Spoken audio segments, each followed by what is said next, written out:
വരും ദിവസങ്ങളിലെ ഗ്രഹസ്ഥിതികളാണ് ഈ കാണുന്നത്. സൂര്യൻ രാശി മാറാൻ പോകുന്നു. സൂര്യൻ ഇതുവരെ നീചത്തിലായിരുന്നു. നീചത്തിൽ നിന്നും വൃശ്ചികത്തിലോട്ട് കടക്കുക, അതായത് തുലാത്തിൽ നിന്നും വൃശ്ചികത്തിലോട്ട് കടക്കുകയാണ്. മറ്റൊരു വലിയ പ്രത്യേകത എന്താണെന്ന് വെച്ചാൽ ഗുരുവും ശനിയും ബുധനും എല്ലാം വക്രത്തിലാണ് സഞ്ചരിച്ചുകൊണ്ടിരിക്കുന്നത്. അങ്ങനെ വക്രത്തിൽ കൂടുതൽ ഗ്രഹങ്ങൾ സഞ്ചരിക്കുമ്പോൾ ഭൂകമ്പങ്ങൾ അതുപോലെയൊക്കെയുള്ള പ്രകൃതി ദുരന്തങ്ങൾ ഉണ്ടാകുമെന്നാണ് പറയാറ്. പ്രകൃതി ദുരന്തങ്ങളിൽ അത് ഏത് രാശിയിൽ ആയിരിക്കും ഗ്രഹങ്ങൾ നിൽക്കുന്നതിനനുസരിച്ച് രാശി സ്വഭാവം അനുസരിച്ച് ആയിരിക്കും എന്ന് പറയുന്നു.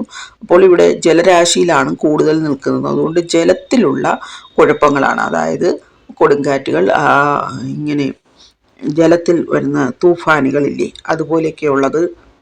ആൾറെഡി ചില പ്രഡിക്ഷൻസ് ഒക്കെ വന്നു കഴിഞ്ഞു. അതായത് കാലാവസ്ഥ നിരീക്ഷകരുടെ നമ്മളെ ഒരു അസംഷനാണ് നമ്മൾ പറയുന്നത്. അതായത് ഭൂകമ്പങ്ങൾ എന്നാണ് ഗ്രന്ഥങ്ങളിൽ പറഞ്ഞു വച്ചിരിക്കുന്നത്. നമ്മൾ ഈ ഇങ്ങനെ ഏത് രാശികളിലാണ് ഗ്രഹങ്ങൾ നിൽക്കുന്നതിനനുസരിച്ചാണ് പ്രവചനങ്ങൾ നടത്താറ്.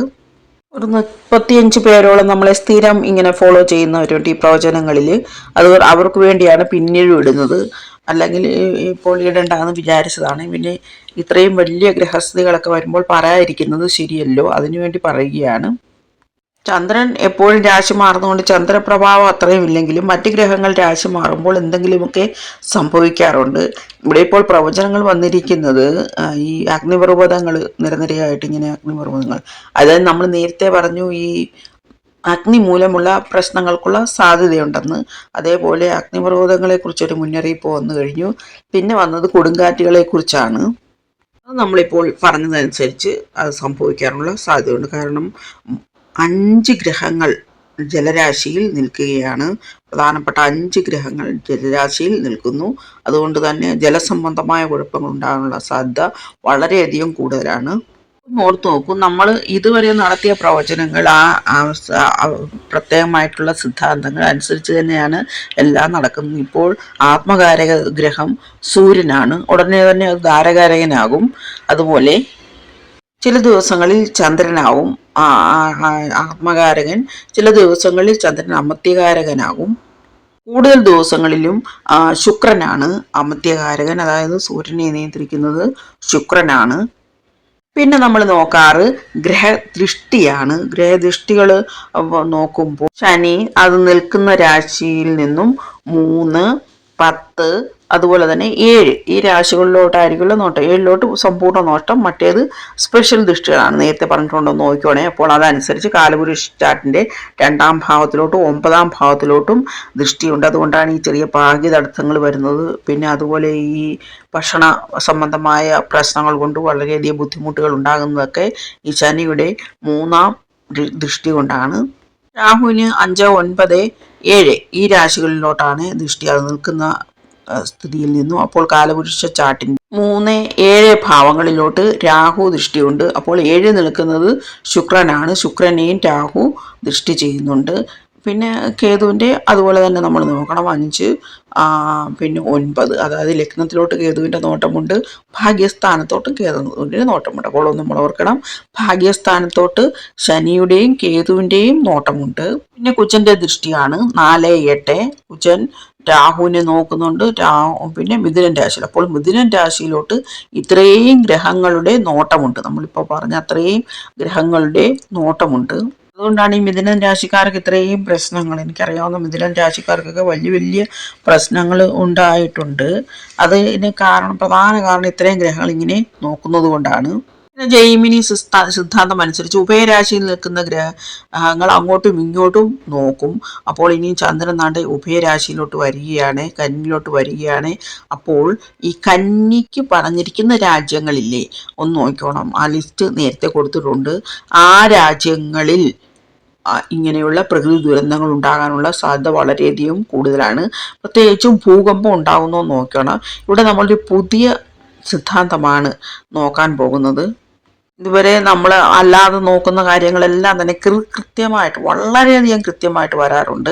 അപ്പോൾ ഈ പുതിയത് എന്ന് പറയുമ്പോൾ ഇച്ചിരി കൂടെ അതിന് ആക്യുറസി ഉണ്ടാക്കാനായിട്ട് നമ്മളൊന്ന് ശ്രമിച്ചു നോക്കുകയാണ്. ഈ വരുന്ന ദിവസങ്ങളിൽ നമ്മളതൊന്ന് ശ്രദ്ധിച്ചോണം. ഈ കന്നിക്ക് പറഞ്ഞിരിക്കുന്ന രാജ്യങ്ങളിൽ ഏത് തരത്തിലുള്ള ദുരന്തമാണ് ഉണ്ടാകുന്നത്, അതോ വേറെ രാജ്യങ്ങളിലാണോ ഉണ്ടാകുന്നത്, ഇത് രണ്ടും നമ്മളൊന്ന് നോക്കിക്കോണം.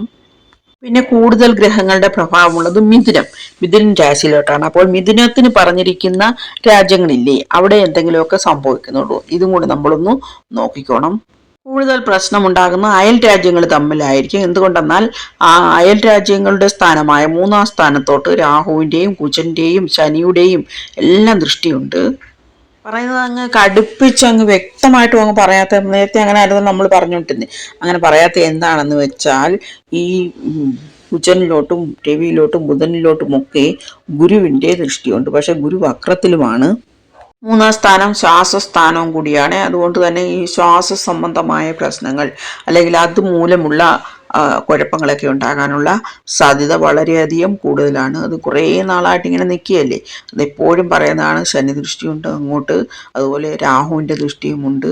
അതുകൊണ്ടാണ് അങ്ങനെ പറയുന്നത്. വലിയ രീതിയിലുള്ള അഗ്നിപർവ്വത സ്ഫോടനം, അതായത് ഫിലിപ്പീൻസിലൊക്കെ നടന്നു കഴിഞ്ഞെങ്കിൽ കുഴപ്പമില്ല, നടക്കാനുള്ള സാധ്യത ഉണ്ട്. അങ്ങനെയൊക്കെ പറയുമ്പോൾ നമ്മൾ നോക്കേണ്ടത് കേതു മാത്രമാണ് ഈ അഗ്നിരാശിയിൽ നിൽക്കുന്നത്. കേതുവിന് മാത്രം ഇങ്ങനെയൊക്കെ ചെയ്യാൻ കഴിയുമോ, അത് നമ്മൾ നോക്കണം. കേതുവിൻ്റെ ഗ്രഹപ്രഭാവം പഠിക്കാൻ പറ്റുന്ന ഒരു ആഴ്ചയാണ് ഈ വരുന്നത്. ഓർക്കുക, ലോകം ഏതോ സമാധാനത്തിലോട്ടൊക്കെ പോകുന്നു എന്ന് പറഞ്ഞപ്പോൾ നമ്മൾ മാത്രമാണ് പറഞ്ഞത്. അങ്ങനെ സമാധാനത്തിനുള്ള ഒരു വഴിയും കാണുന്നില്ല. അത് കൂടുതൽ പ്രശ്നങ്ങൾ ഉണ്ടാകുമെന്ന് നേരത്തെ ഒരു പ്രവചന വീഡിയോയിൽ പറഞ്ഞിരുന്നു. അതേപോലെയാണല്ലോ ലോകത്ത് സംഭവിച്ചതെല്ലാം. അതുപോലെ ഇത് നമ്മൾക്ക് നോക്കാം, എവിടെയൊക്കെയാണ് ഭൂകമ്പങ്ങൾ ഉണ്ടാകുന്നത്, പ്രകൃതി ദുരന്തങ്ങൾ ഉണ്ടാകുന്നത്, ഏത് രീതിയിലുള്ള പ്രകൃതി ദുരന്തങ്ങളാണ് ഉണ്ടാകുന്നത്. അതുപോലെ ബുധനിപ്പോൾ വക്രത്തിലാണ്, കുജനാണെങ്കിൽ മൗഢ്യത്തിലുമാണ്. ഇങ്ങനെയൊക്കെ ആകുമ്പോൾ അതുമായിട്ട് ബന്ധപ്പെട്ടവരെല്ലാം വളരെയധികം സൂക്ഷിക്കേണ്ട സമയമാണ്. അത് ഡോക്ടർമാരൊക്കെ വളരെയധികം ശ്രദ്ധിച്ച് ഓരോ കാര്യങ്ങളും തീരുമാനിക്കാൻ ഒരുപാട് നാളായിട്ട് പറഞ്ഞുകൊണ്ടിരിക്കുകയാണ്. അതായത് നമ്മൾ ബുദ്ധിപരമായിട്ട് എന്ത് ചെയ്യേണ്ടി വന്നാലും വളരെയധികം കോൺസെൻട്രേഷനോട് കൂടി ചെയ്യണം. അല്ലെങ്കിൽ ഈ ബുധനും ഇങ്ങനെ വക്രത്തിലാണ്, കുജന് മൗഢ്യത്തിലാണ്, ഇങ്ങനെയൊക്കെ വരുമ്പോൾ അവയുമായിട്ട് ബന്ധപ്പെട്ടതിനെല്ലാം വലിയ വലിയ പ്രശ്നങ്ങൾ ഉണ്ടാകാൻ പറ്റുന്ന സമയമാണ്. അതുകൊണ്ട് സ്കൂളുകളുമായിട്ട് ബന്ധപ്പെട്ടവരെല്ലാം തന്നെ, അതുപോലെ കുജനുമായിട്ട് ബന്ധപ്പെട്ടവരെല്ലാം തന്നെ ഇതിനകത്ത് എന്തെല്ലാമാണ് വരുന്നതെന്ന് പല പ്രാവശ്യം പറഞ്ഞു കഴിഞ്ഞു. കാരകത്വങ്ങൾ കൊടുത്തിട്ടുണ്ട്, അത് നോക്കുക. ഇതെല്ലാം കൂടെ പറയുമ്പോൾ വീഡിയോ അങ്ങ് വലുതായി പോകും, ആരും ഒട്ട് കാണത്തുമില്ല. സൂക്ഷിക്കാൻ പറയാനല്ലേ നമുക്ക് പറ്റുകയുള്ളൂ. അല്ലാതെ ഇപ്പോൾ ആളുകളോട് ചെയ്യണം എന്ന് പറയാനുള്ള അത്രയൊന്നും ആയിട്ടില്ല. കോൺട്രവേഴ്സീസ് ഒക്കെ ഉണ്ടായത് വളരെ ഇതിനെ തട്ടിച്ച് നോക്കുമ്പോൾ അത് വളരെ ചെറിയൊരു സംഭവമായിരുന്നു. ഓർക്കുക, ഇത്രയെല്ലാം വലിയ വലിയ പ്രശ്നങ്ങൾ വന്നിട്ട് ഒന്നും സംഭവിക്കും, വലിയ സമരങ്ങളൊന്നും ഉണ്ടാകാതിരിക്കുന്നിടത്താണ് നമ്മൾ പറഞ്ഞപ്പോൾ അത്രയും വലിയ പ്രശ്നങ്ങളുണ്ടായത്. അതായത് ഗ്രഹസ്ഥിതികൾ അനുസരിച്ചാണ് ഇതെല്ലാം നടക്കുന്നതിനുള്ള സൂചനയാണ്. ഇതിൻ്റെ എല്ലാം തെളിവുകൾ നമ്മുടെ ചാനലിൽ കിടപ്പുണ്ട്.